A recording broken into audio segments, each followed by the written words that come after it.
नमस्कार दोस्तों, study for ISPCS with notes में आपका स्वागत है। आज हम लोग अगस्त 2021 से संबंधित बिहार करंट अफेयर्स को डिस्कस करेंगे। तो चलिए वीडियो शुरू करते हैं। देखिए, पहला पॉइंट है centre for monitoring Indian economy की एक रिपोर्ट आई है। ठीक है, इस रिपोर्ट में बिहार में बेरोजगारी दर को बताया गया है। तो बिहार का बेरोजगारी दर कितना है? 13.8%। यह जो 13.8% है, यह जून 2021 के आंकड़ों के अनुसार है। ठीक है, तो यह रिपोर्ट किसके द्वारा निकाला गया है? Centre for monitoring Indian economy. आगे बढ़ते हैं। डिसेंट्रलाइज्ड बायोमेडिकल वेस्ट इंसिनरेटर का उद्घाटन किया गया है। ठीक है, तो इस यहाँ पर हम लोग डिटेल से पढ़ेंगे। इससे पहले जुलाई 2021 के बिहार करंट अफेयर्स में इसको डिस्कस किया था, पर यहाँ पर हम लोग थोड़ा डिटेल से पढ़ेंगे। यह जो है भारत सरकार के प्रधान वैज्ञानिक सलाहकार प्रोफेसर के विजय राघवन के द्वारा इसका उद्घाटन किया गया है। और यह जो है बिहार के बक्सर नगर पालिका में स्थापित किया गया है, बक्सर नगर पालिका में। इस तकनीक को, ठीक है, ये जो है ये डिसेंट्रलाइज्ड बायोमेडिकल वेस्ट इंसिनरेटर, इस तकनीक को गणेश इंजीनियरिंग वर्क द्वारा वेस्ट टू वेल्थ मिशन के तहत आयोजित इनोवेशन चैलेंज को ध्यान में रखकर विकसित किया गया है। तो ये वेस्ट टू वेल्थ मिशन क्या है? ये देखिए, वेस्ट टू वेल्थ मिशन यह mission prime minister science technology and innovation advisory council PMSTIAC द्वारा परिकल्पित 9 मिशनों में से एक है। ठीक है, तो यह जो है वेस्ट टू वेल्थ मिशन के तहत ही गणेश इंजीनियरिंग वर्क के द्वारा इसे विकसित किया गया है। तो यहाँ पर कुछ ये जो महत्वपूर्ण फैक्ट हैं उसे याद रखना है। ठीक है, किस मिशन के तहत? Waste to wealth mission. और ये waste to wealth mission PMSTIAC के 9 मिशनों में से एक मिशन है। आगे बढ़ते हैं हम लोग। Save our guardian tree. देखिए, यह जो आंदोलन है, यह पूर्वी चंपारण जिला प्रशासन के द्वारा पारिस्थितिक आंदोलन, ग्रामीणों और जीविका के सहयोग से चलाया जा रहा है। और यह जो इसमें जो है 70 से 400 साल पुराने पेड़ों को बचाने के लिए इस आंदोलन का आरंभ किया गया है। ठीक है, सेव आवर गार्जियन ट्री, तो नाम से ही पता चलता है, इसमें ये है कि पूर्वी चंपारण जिला प्रशासन के द्वारा, यह महत्वपूर्ण है। और इसमें किसका सहयोग है? इसमें ग्रामीणों और जीविका जो होती हैं उनका सहयोग है। और 70 से 400 साल पुराने पेड़ों को बचाने के लिए इसे स्टार्ट किया गया है। आगे बढ़ते हैं। Fire melody. देखिए, यह एक पुस्तक है जिसके लेखक कौन है? सुजीत वर्मा। तो बिहार के सुजीत वर्मा के द्वारा लिखित यह एक क्या है? उपन्यास है। क्या नाम है? Fire melody. तो आगे बढ़ते हैं। देखिए, पुस्तक जो है वह पूछ दिया जाता है बिहार करंट अफेयर्स में। पुस्तक हो गया, अवार्ड्स हो गए और चर्चित व्यक्ति हो गए, ये सब बिहार करंट अफेयर्स में पूछा जाता है। आगे हम लोग देखते हैं। Kumar Kalika Prasad Singh, an unsung hero of our freedom struggle. इसके लेखक, यह एक बुक है और इसके लेखक हैं डॉक्टर रणबीर कुमार। और इस बुक का जो विमोचन है उसे अवधेश नारायण सिंह के द्वारा किया गया है।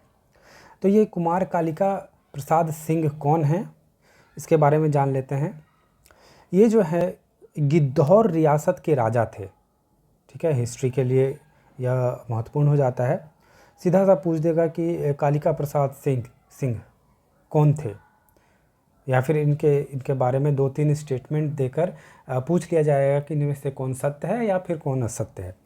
तो कुमार कालिका प्रसाद सिंह जो है गिद्धौर रियासत के राजा थे, जिन्होंने स्वतंत्रता संग्राम में गांधी जी का साथ दिया था, उनके साथ चले थे। ठीक है, और इन्हीं के याद में देखिए जमुई का KKM कॉलेज बना है। जमुई का जो केकेएम कॉलेज है इन्हीं के नाम पे है।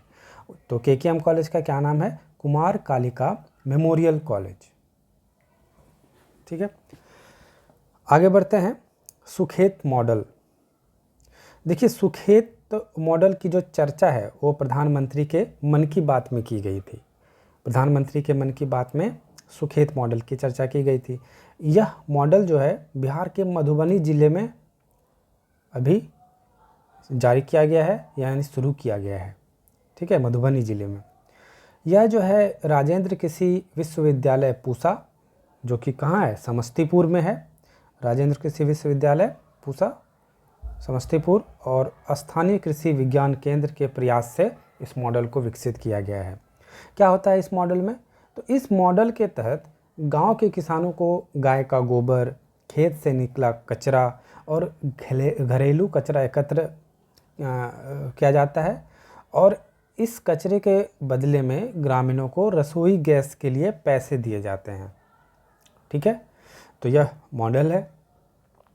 आगे बढ़ते हैं। मोहम्मद आरिफ। मोहम्मद आरिफ जो है यह बिहार के बाघ संरक्षक हैं। ठीक है, बिहार के क्या हैं? ये बाघ संरक्षक हैं। इन्हें टाइगर गार्ड अवार्ड से सम्मानित किया गया है। तो यह नाम आप याद रखिए, मोहम्मद आरिफ। नेक्स्ट पॉइंट पे चलते हैं। देश के पहले डॉल्फिन रिसर्च सेंटर का उद्घाटन हुआ है। तो यह पटना के साइंस कॉलेज में डॉल्फिन रिसर्च सेंटर का उद्घाटन हुआ है। और किसके द्वारा किया गया उद्घाटन? तो नीरज कुमार द्वारा। नीरज कुमार पर्यावरण, वन एवं जलवायु मंत्री हैं। देखिए, बिहार में अभी वर्तमान में कितने डॉल्फिन हैं? तो यह डाटा है 1465 डॉल्फिन है बिहार में। कुल डॉल्फिन की संख्या कितनी है? 1465। आगे बढ़ते हैं। अर्चना कुमारी पॉल। अर्चना कुमारी पॉल जो हैं ये बिहार की नवादा ज़िले की हैं और इनकी नियुक्ति केंद्रीय सूचना आयोग, ठीक है, केंद्रीय सूचना आयोग CIC में हुई है। ठीक है, CIC में हुई है। नेक्स्ट हम लोग बढ़ते हैं। कैप्टन आशुतोष कुमार। देखिए, कैप्टन आशुतोष कुमार कहाँ के हैं? मधेपुरा ज़िले के हैं और इन्हें मरणोपरांत शौर्य चक्र से सम्मानित किया गया है। तो यह एग्ज़ाम के लिए काफ़ी महत्वपूर्ण हो जाता है। किसे शौर्य चक्र से सम्मानित किया गया है? कैप्टन आशुतोष कुमार को, और ये बिहार के मधेपुरा ज़िले के हैं। आगे बढ़ते हैं। देखिए, स्वर्ण अयस्क भंडार। अभी राष्ट्रीय खनिज सूची डाटा के अनुसार से बिहार में 222.8 मिलियन टन का स्वर्ण अयस्क संसाधन का पता चला है, जो कि देश के कुल स्वर्ण अयस्क संसाधन का 42.21% है। ठीक है, लगभग आधा है, 42.21%। तो स्वर्ण अयस्क का भंडार मुख्य रूप से बिहार के गया, राजगीर और जमुई जिले में मिला है। तो यह ध्यान रखने वाली बात है। कहाँ कहाँ? गया, राजगीर और जमुई में। भागलपुर में सीपेट ट्रेनिंग सेंटर खोलने की मंजूरी मिली है। तो ये सीपेट क्या होता है? सीपेट का फुल फॉर्म है central institute of petrochemical and engineering technology. तो यह सीपेट ट्रेनिंग सेंटर कहाँ खोलने की मंजूरी मिली है? भागलपुर में। तो भागलपुर के कोऑपरेटिव स्पिन मिल परिसर में, कहाँ पर? भागलपुर के कोऑपरेटिव स्पिन मिल परिसर में इसे सीपेट ट्रेनिंग सेंटर को खोलने की मंजूरी मिली है। तो इसे जो है भागलपुर में कौन खोलेगा? इसे भागलपुर में जो हाजीपुर में सीपेट है, सीपेट हाजीपुर के वोकेशनल ट्रेनिंग के द्वारा यह भागलपुर में सीपेट ट्रेनिंग सेंटर खोला जाएगा और इसकी मंजूरी जो है मंत्रिपरिषद ने दे दी है। आगे बढ़ते हैं। बिहार में हेपेटाइटिस को पूरी तरह से ख़त्म करने का लक्ष्य कब तक रखा गया है? तो 2030 तक। हेपेटाइटिस को कब तक रखा गया है पूरी तरह से ख़त्म करने का लक्ष्य? 2030 में। देखिए, बिहार पृथ्वी दिवस। 9 अगस्त को बिहार पृथ्वी दिवस मनाया गया है। और हम सभी जानते हैं कि विश्व पृथ्वी दिवस कब मनाया जाता है, तो विश्व पृथ्वी दिवस 22 अप्रैल को मनाया जाता है, जबकि बिहार पृथ्वी दिवस कितना 9 अगस्त को मनाया जाता है। और बिहार पृथ्वी दिवस जो है जलवायु परिवर्तन के खतरे के बारे में जागरूकता फैलाने हेतु किया जाता है।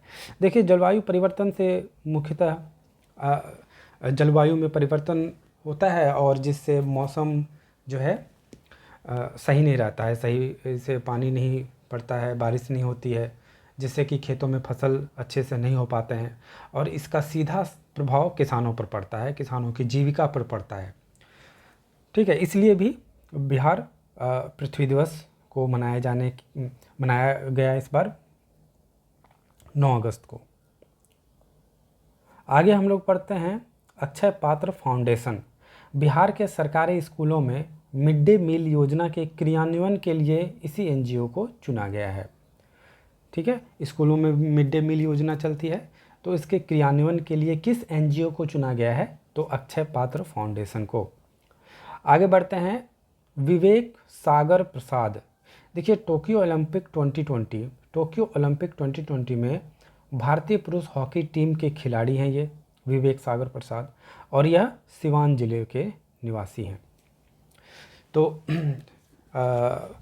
पूछा जाएगा कि टोक्यो ओलंपिक 2020 में भारतीय पुरुष हॉकी टीम में बिहार के कौन व्यक्ति थे, तो विवेक सागर प्रसाद, यह नाम आप याद रखिए। बुजुर्गों के लिए जीवन की गुणवत्ता सूचकांक रिपोर्ट, यह जो है प्रधानमंत्री की आर्थिक सलाहकार परिषद के द्वारा जारी की गई है यह रिपोर्ट, और इस रिपोर्ट के अनुसार से बिहार को तीसरा स्थान मिला है और पहला स्थान राजस्थान को मिला है, जबकि दूसरा स्थान महाराष्ट्र को मिला है। तो बिहार को 51.82 अंक प्राप्त करके इसे तीसरा स्थान मिला है। तो ये EAC-PM यानी कि इकोनॉमिक एडवाइजरी काउंसिल PM के अनुरोध पर इंस्टीट्यूट फॉर कॉम्पिटिटिवनेस की ओर से यह रिपोर्ट तैयार की गई है। ठीक है, किसके द्वारा, इंस्टीट्यूट फॉर कॉम्पिटिटिवनेस के द्वारा। आगे बढ़ते हैं मौलाना अबुल कलाम आज़ाद अवार्ड। बिहार के जदयू के वरिष्ठ नेता हैं राजीव रंजन प्रसाद, इन्हीं को मौलाना अबुल कलाम आज़ाद अवार्ड मिला है और यह अवार्ड सामाजिक और राजनीतिक कार्य में उल्लेखनीय योगदान हेतु दिया गया है। ठीक है, नाम आपको याद रखना है, राजीव रंजन प्रसाद। आगे बढ़ते हैं हम लोग राष्ट्रीय शिक्षक पुरस्कार 2021। देखिए, शिक्षक दिवस के अवसर पर पूरे देश के 40 शिक्षकों को यह पुरस्कार दिया गया था, जिसमें बिहार के 2 शिक्षक हरिदास शर्मा जो कि कैमूर से हैं और चंदना दत्त जो कि मधुबनी से हैं, इन दोनों को यह पुरस्कार के लिए नामित दिया गया। देखिए, बिहार के मुख्यमंत्री नीतीश कुमार ने गांधी मैदान में 15 बार झंडा फहराकर बिहार के जो पहले मुख्यमंत्री थे श्री कृष्ण जी, उनका रिकॉर्ड तोड़ा गया है नीतीश कुमार के द्वारा। ठीक है, आगे बढ़ते हैं। देखिए, चीफ ऑफ डिफेंस स्टाफ प्रशस्ति यह 75वें स्वतंत्रता दिवस के अवसर पर दिया गया। किसे दिया गया, तो रक्षा मंत्रालय में सेना सचिव कार्यालय में निदेशक के पद पर पदस्थापित जितेंद्र कुमार को उनके विशिष्ट सेवा योगदान के लिए यह सम्मान दिया गया। यह जो जितेंद्र कुमार हैं यह पटना जिले के निवासी हैं। ठीक है, पटना जिले के निवासी हैं और इन्हें ईमानदारी, समर्पण, कड़ी मेहनत और लोगों के प्रति सेवा भाव के लिए यह प्रशस्ति, यह सम्मान दिया गया है। आगे बढ़ते हैं दुर्गावती डैम जो है बिहार के कैमूर जिले में स्थित है। कहाँ पर, बिहार के कैमूर जिले में स्थित है और अगस्त में इस डैम को इको टूरिज्म के तौर पर विकसित करने की घोषणा की गई है। ठीक है, दुर्गावती डैम के बारे में हम लोग आगे मंथ में भी पढ़ेंगे। इस यहाँ पर सोलर फ्लोटिंग सोलर पैनल लगाने की बात की जा रही है। नेक्स्ट हम लोग आगे बढ़ते हैं। आगे पॉइंट पे भूकंप अलर्ट एप्लीकेशन का विकास किया गया है। बिहार के मनीष कुमार जी हैं जो कि आईआईटी रुड़की के छात्र हैं। इन्होंने भूकंप से 3 मिनट पहले ही जानकारी देने के लिए एक ऐप का विकास किया है जिसका नाम है भूकंप अलर्ट एप्लीकेशन। इस ऐप को उत्तराखंड के मुख्यमंत्री पुष्कर सिंह धामी ने लॉन्च किया है। ठीक है, इस पीडीएफ को आप डाउनलोड कर सकते हैं study for ISPCS A to Z से। तो अगस्त माह से जितने भी बिहार के करंट अफेयर्स थे मैंने आपको यहाँ पर डिस्कस किया है। Okay, thank you very much.